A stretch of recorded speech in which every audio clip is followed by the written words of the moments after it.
या फळाचं नाव आहे ॲव्होकाडो. आंब्यासारखेच एक बी असलेले मोठे फळ येते.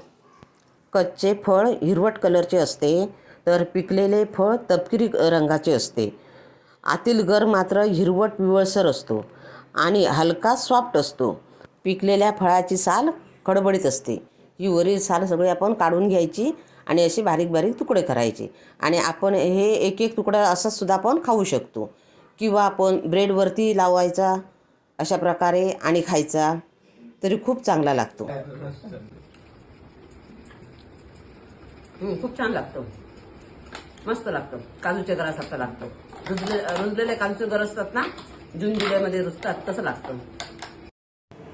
ॲव्होकाडो हे पौष्टिक अन्न मानले जाते. नियमितपणे सेवन केल्यास हे हिरव्या रंगाचं फळ हृदय, डोळे, आतडे, सांधे आणि बरेच काही यांचे आरोग्य राखू शकते.